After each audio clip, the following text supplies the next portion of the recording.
जय हिंद दोस्तों। मेरा नाम है मानव चौधरी और हम बात करेंगे आज पॉलिटी के बेसिक कॉन्सेप्ट्स के बारे में कि आखिर पॉलिटी जो होती है उसको हम अगर अच्छे से पढ़ें, तरीके से पढ़ें तो इसको बहुत आसान बनाया जा सकता है। पॉलिटी एक रटने वाला सब्जेक्ट नहीं है, एक्चुअली एक कॉन्सेप्ट पे बेस्ड है पूरा का पूरा। इसलिए मैंने यहाँ पर जो हेडिंग भी आपकी ली है वो है आपकी बेसिक कॉन्सेप्ट्स। तो सीधा सा कॉन्सेप्चुअल अगर हम किसी चीज़ को पढ़ते हैं तो उसका अलग ही मीन निकलता है, उसको हम समझना ज़रूरी होता है, तब वो आपकी आसान हो जाती है। ठीक है, तो हमें पता है, जैसे अगर हम बात करें कि जो पॉलिटी उसके मीनिंग क्या होता है, तो condition of being constituted as the state और अदर ऑर्गेनाइज्ड कम्युनिटी और बॉडी।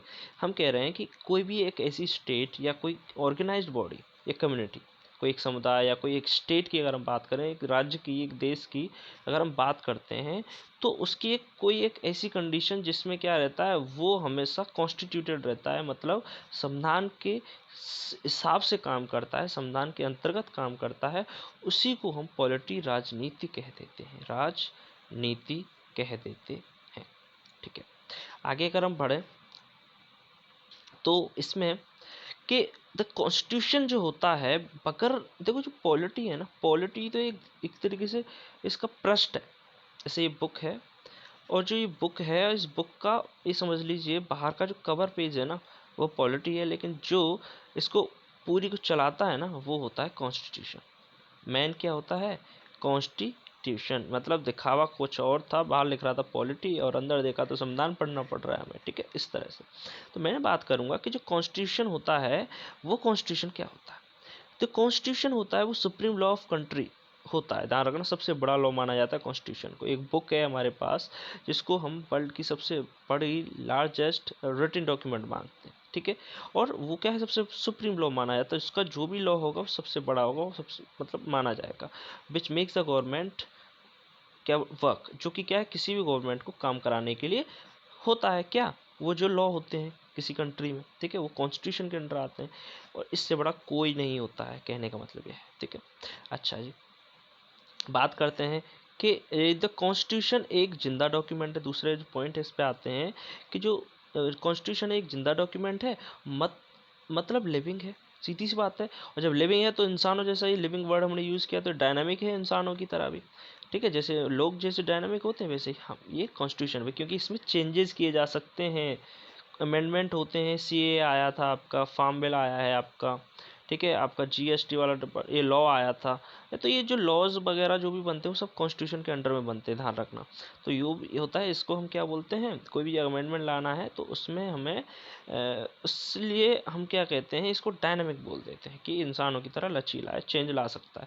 तो और अच्छा जी, अब इसके अंडर में हम आते हैं तो जो कॉन्स्टिट्यूशनलिज्म होता है वो क्या होता है, हम इससे बोलते हैं संविधानवाद। जो संविधानवाद है उसको हम बोलते हैं the limiting powers of government which is made by the law available under the constitution. ये कह रहा है कि कॉन्स्टिट्यूशनलिज्म में होता है, संविधानवाद होता है कि किसी भी जो गवर्नमेंट की पावर को हम लिमिटेड करते हैं। कहने का मतलब, अगर किसी गवर्नमेंट को हम ज़्यादा ताकत दे देंगे तो वो तानाशाह हो जाएगी, तो उसकी पावर्स को लिमिट करना वही होता है कॉन्स्टिट्यूशनलिज्म, जिसके अंदर में क्या होता है, which made by the laws available under the constitution. Constitution के अंडर जो भी लॉ बनते हैं वो आपके इसी के अंदर आते हैं। ठीक है, जैसे कि टेम्प्रेरी गवर्नमेंट की अगर हम बात करें, टेम्प्रेरी जो गवर्नमेंट है, जो मोदी की सरकार है, अब ये टेम्प्रेरी गवर्नमेंट है, रूल ऑफ लॉ है, कोई भी कानून का जो शासन है या फिर कॉन्स्टिट्यूशन है, खुद कॉन्स्टिट्यूशन है, वो भी कॉन्स्टिट्यूशन के अंडर में आता है। आपको ये लगता है ना कि कॉन्स्टिट्यूशन है, वो भी कॉन्स्टिट्यूशन है, बाहर नहीं है, वो भी इसी के अंडर में है। तो इसीलिए कॉन्स्टिट्यूशन को एक सुप्रीम लॉ की तरह हम जानते हैं। और कॉन्स्टिट्यूशन के अंदर 25 पार्ट आते हैं, ठीक है, जो 22 थे, लेकिन उनमें आपका मतलब संशोधन कर दिया, बहुत ज़्यादा अमेंडमेंट कर दिए।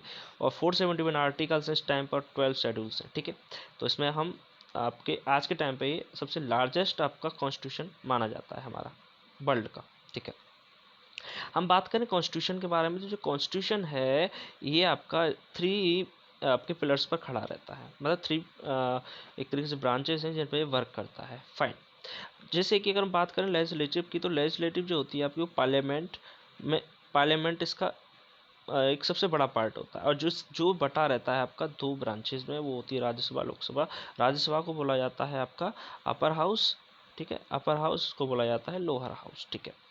अच्छा जी, और एग्जीक्यूटिव जो होता है उसका हेड होता है प्रेसिडेंट, मतलब एग्जीक्यूटिव में गिना जाता है प्रेसिडेंट को। और जुडिशरी जो होती है, जुडिशरी में आपके गिने जाते हैं, आप देख रहे हैं काले कोट वाले भाई साहब, ये होते हैं सुप्रीम कोर्ट। ओके, चलिए आगे चलते हैं। अब जैसा कि हम कह रहे हैं कि जो लेजिस्लेटिव होती है, सबसे पहला पॉइंट, इनको बोला क्या जाता है, इनको बोला जाता है मेकर्स। मेकर्स का मतलब होते हैं व्यवस्था करने वाले, यानी जो क्या करेंगे, व्यवस्था करेंगे, मेकर्स होंगे, यानी व्यवस्थापिका बोलते हैं हम इसको हिंदी में। तो लेजिस्लेटिव का मतलब हो गया व्यवस्थापिका। इसका मतलब हुआ कि यहाँ पर कोई ना कोई लॉ जो होगा, कोई ना कोई लॉ बनाया जाएगा। आप देख रहे हो ये लोग जो बैठे हैं, ये कानून बनाने के लिए होते हैं, मतलब किसी पर संशोधन करेंगे और एक बिल लेकर आएंगे, कुछ भी है, जैसे कि फार्म बिल आया है, ऐसे इसी तरह से डिस्कशन से आता है, तो इसको इसी के अंडर में होते हैं, ठीक है। इसको हम पार्लियामेंट बोल देते हैं या स्टेट लेजिस्लेटिव बोलते हैं। विधानसभा वगैरह होती है ना, वो भी तो लोग ऐसे होते हैं, उसको एक स्टेट की आपकी पार्लियामेंट बोल देते हैं, ठीक है। ओके, आगे अगर हम इसके बारे में बात करें, जो लेजिस्लेटिव होती है उसका ये क्या चीज़ है, अब इसके बारे में अगर हम बात करेंगे तो जो पार्लियामेंट जो होती है, पार्लियामेंट जो होती है कंसिस्ट ऑफ प्रेसिडेंट, राज्यसभा और लोकसभा। जो पार्लियामेंट है आपकी इन तीनों से मिलकर बनी होती है, ध्यान रखना। आज तक आपको शायद नहीं पता होगा इस बारे में कि जो पार्लियामेंट होती है उसमें प्रेसिडेंट का सबसे इंपॉर्टेंट रोल होता है। इससे भी पूछा जाता है, वैसे इसने हवा बनाने के लिए प्रेसिडेंट कुछ नहीं है इंडिया के अंदर, पर फिर भी इसको हम इसका पार्ट मानते हैं। राज्यसभा और लोकसभा को भी इसके पार्ट हैं। और इसके जो मेंबर्स होते हैं उनको हम सांसद बोलते हैं, मेंबर ऑफ पार्लियामेंट, इसीलिए हम एमपीज बोलते हैं, इनको याद रखना, ठीक है। और स्टेट लेजिस्लेचर होती है, उसमें आपके दो तरह की आपकी लेजिस्लेचर होती हैं, ठीक है। कैसी कैसे होती हैं कि जो स्टेट लेजिस्लेटिव होती है आपकी, वो आपकी होती है स्टेट लेजिस्लेचर जो होती है वो आपकी होती है एसएलए और एसएलसी, मतलब स्टेट लेजिस्लेटिव असेंबली और स्टेट लेजिस्लेटिव काउंसिल, मतलब है विधानसभा और विधान परिषद, ठीक है। ये विधान परिषद होती है और ये विधान सभा होती है। और इनमें बैठने वाले जो होते हैं एमएलए तो एसएलए में बैठते हैं, और एसएलसी में बैठते हैं आपके एमएलसीज, यानी हमें बोलते हैं ना और चाचा विधायक हैं वो टाइप का, तो वही वाले आपके विधायक यहाँ बैठते हैं, ठीक है। और ये जो होते हैं जहाँ पे दो हाउस होंगे उस वाली जगह को बाई कैमरल बोला जाएगा, जहाँ पे एक हाउस होगा उसे यूनिकैमरल बोला जाएगा, ठीक है। और जो मेंबर्स ऑफ लोकसभा की अगर हम बात करें, तो मेंबर्स ऑफ लोकसभा जो होते हैं, यानी इसे लोअर हाउस भी बोल देते हैं, किसको, लोकसभा को, उनको डायरेक्टली कौन चुनता है, हम चुनते हैं, पीपल चुनते हैं, ठीक है। और उनका जो वो जो क्या करते हैं, यहाँ हम जैसे ये हमारा लीडर है और यहाँ पे हम हैं तो हम इसको चुनेंगे, और ये हमारी बात कहाँ तक पहुँचाएगा, स्टेट तक पहुँचाएगा, ठीक है।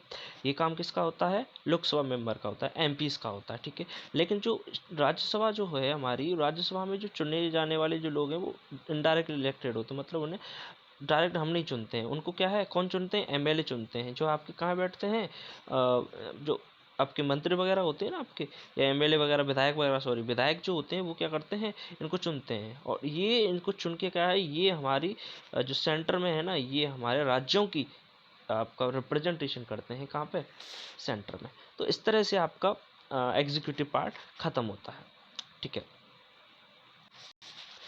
तो गाइज़ इसमें हम क्या है, यहीं पर अपना सेशन एंड करते हैं, और आगे हम आपका जो एग्जीक्यूटिव डिपार्टमेंट है जिसके हेड आपके प्रेसिडेंट होते हैं, यानी इम्प्लीमेंटर्स, इसको कंटिन्यू करेंगे, क्योंकि सेशन बहुत लंबा हो जाता है, इसीलिए इसको अगली वीडियो में अलग से हम रिप्रेजेंट करेंगे। और so thank you very much, और please like and hit the bell icon of and subscribe the channel. Thank you very much. Jai Hind, Jai Bharat.